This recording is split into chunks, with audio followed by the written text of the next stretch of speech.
ছোট বাচ্চাগুলোকে কত যত্ন করে বড় করলাম আর এখন তাকে পেটে দিচ্ছি, কি আজব তাই না। আমার শখের মুরগিগুলোকে আজকে জবাই দিলাম। অনেক কয়টা মুরগি হয়েছিল আমার, মাশাআল্লাহ। এখন আমাদের এদিকে খুবই বৃষ্টিপাত হচ্ছে আর বৃষ্টির জন্য কিন্তু বরের এদিকে চারদিকে শুধু শিয়াল আর শিয়াল। আর আমার দুইটা মুরগি কিন্তু শিয়ালের পেটে অলরেডি চলে গেছে। তার জন্য মনের দুঃখের আগে কি আর করব, যে তিনটা মুরগি ছিল সেই তিনটাকেও জবাই করে রাখলাম। এত কষ্ট করে বড় করেছি, তারপর যদি শিয়ালের পেটে যায় তাহলে কেমন লাগে বলেন। আর দেশি মুরগির মাংস কিন্তু কিনে খাওয়ার মতন আমাদের সামর্থ্যও নাই। আমরা গ্রামের মানুষ কিন্তু এগুলো পুষে তারপর খাই। আমাদের কিন্তু বিক্রি করাও হয় আবার খাওয়া হয়। আমার অনেক কটা মুরগি ছিল, ভেবেছিলাম আর কয়েকদিন যাবে তারপর দুইটা বিক্রি করব আর দুইটা জবাই করব, কিন্তু কি আর হলো, স্বপ্নই থেকে গেল আর মুরগিগুলো আমার শিয়ালের পেটে চলে গেল। তো সকালবেলা একদম ভোরে উঠে আমি মুরগিগুলো বের করতে লেগেছি। দেখেন মাশাআল্লাহ কত সুন্দর মুরগি হয়েছিল। যেই দুইটা কিন্তু শিয়ালের পেটে গেছে ওগুলো আরো সুন্দর ছিল। জানি না কেন ভালোই শিয়াল খেয়ে নেয়। তারপর মুরগি একদম কেটে কুটে পরিষ্কার করে রান্না করতে লেগেছি। দেশি মুরগির মাংস কিন্তু টাটকা খেতে বেশি মজা লাগে। আমার কিন্তু রাতের জন্য রান্না হয়েছিল, তারপর আপনাদের ভাইয়া জেদ করছিল তো এখনই আমাকে রান্না করে দাও। তো কি আর করার, তার জন্য রান্না করতে লাগলাম। এদিকে ভালো মতো চুলাটাও ধরাতে পারছি না, বর্ষালির দিন সব খড়িগুলো একদম ভিজে আছে।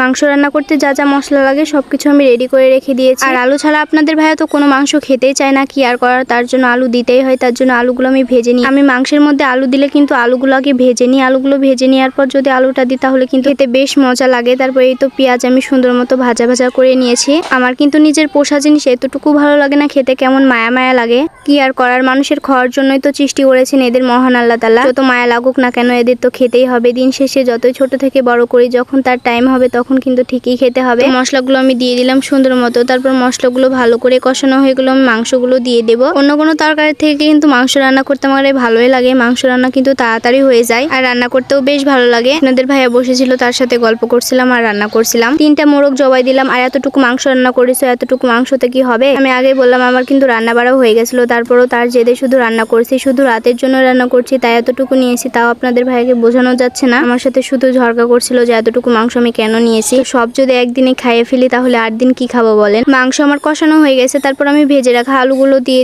আবার একটু নেড়েছিল কষাবো। মাংসের ভিতর আলু দিলে কেন জানি মাংস হচ্ছে আলুরই বেশি স্বাদ হয়। কে মাংসে আলু খেতে পছন্দ করেন অবশ্যই কমেন্টে জানাবেন। মাশাআল্লাহ কালার তো দারুণ এসেছে আর সুগন্ধটাও যা লাগছে না কি আর বলবো। দেশি মুরগির মাংসে কিন্তু মাংসের সে হাড়ি বেশি আর হাড়ি কিন্তু বেশি স্বাদ। টাটকা মুরগির মাংস রান্না করছিলাম, তার জন্য একটু ঝোলঝোলি করেছি। আলু দিয়ে পাতলা ঝোল করলে কিন্তু খেতে বেশি মজা লাগে, তার জন্য একটু ঝোলঝোলি করলাম। যে রান্নাই করি না কেন আমি কিন্তু পেঁয়াজের ভাজনাটা দিয়ে থাকি। পেঁয়াজের ভাজনাটা দিলে কিন্তু খেতে বেশ মজা লাগে আর কি। তারপর এই তো আমার রান্না হয়ে গেছে। সবাই কমেন্টে বলবেন যে রান্নাটা কেমন হয়েছে। চুলার থেকে নামাতে আপনাদের ভাইয়া বলছে একটু আমাকে দাও না, আমি খেয়ে দেখি। তো তার জন্য এক পিস তুলে তুলাম, তারপর আমি এই তো ভাত চড়াই দিব। তো আজকের ভিডিও এতটুকু পর্যন্তই। আশা করি সকলের কাছে আমাদের ভিডিওটি ভালো লাগে। আল্লাহ হাফেজ সবাইকে।